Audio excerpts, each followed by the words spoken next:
আসসালামু আলাইকুম নমস্কাৰ আশা কৰোঁ সকলোৱে ভালে আছে তো আপোনালোকৰ দোৱা আশীৰ্বাদত আমাৰ ইয়াৰ পৰা দুখন স্কৰপিঅ আছিল ভিডিঅ' বনাই এৰিছিলোঁ তাৰ পৰা আজি এটা গাড়ী চেল হৈ গ'ল তো আমি ৰিফাইনেন্স কৰাই দিছোঁ অসমৰ যিকোনো স্থানৰ পৰা আপোনালোকে আহিলে আমাৰ ইয়াৰ পৰা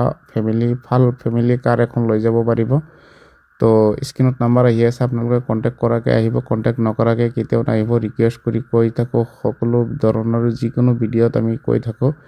তো যিকোনো ধৰণৰ আপোনালোকৰ ভাল ফেমিলি কাৰ যদি লাগে আমাৰ পেজটো ফলো কৰি ৰাখিব যিকোনো গাড়ী আহাৰ লগে লগে আমি ফেচবুক পেজত এৰি দিওঁ ফেচবুক পেজটো ফলো কৰি নটিফিকেশ্যনটো অন কৰি ৰাখিলে আমি গাড়ীবিলাক আপোনালোকে অতি সোনকালে পাই যাব তো আপোনালোকৰ যিকোনো গাড়ী লাগে আমাৰ লগত কণ্টেক্ট কৰিব পাৰে আৰু আহিব লাগিব মঙলদৈ খাৰুপেটীয়াৰ মাজত ফকীৰপাৰা চক জিছান অটো মটৰ্ছ স্ক্ৰীনত নাম্বাৰ আহি আছে আপোনালোকে নাম্বাৰটো ছেভ কৰি ৰাখিব যেতিয়া আপোনালোকক গাড়ী লাগে তেতিয়া আমাৰ লগত কণ্টেক্ট কৰিব ইনশাআল্লাহ আপোনালোকক আমি ভাল এখন ফেমিলি কাৰ এখন সেকেন্ড হেণ্ড দিবৰ কাৰণে চেষ্টা কৰিম আৰু যিমান পাৰে ভিডিঅ'টো শ্বেয়াৰ কৰি দিব কাৰণ বহুত মানুহে ফোন কৰি আছে যে স্কৰপিঅ দুখনৰ পৰা এখন লাগে কাৰণ সকলোৱে যাতে গম পায় এখন গাড়ী চেল হৈ গ'ল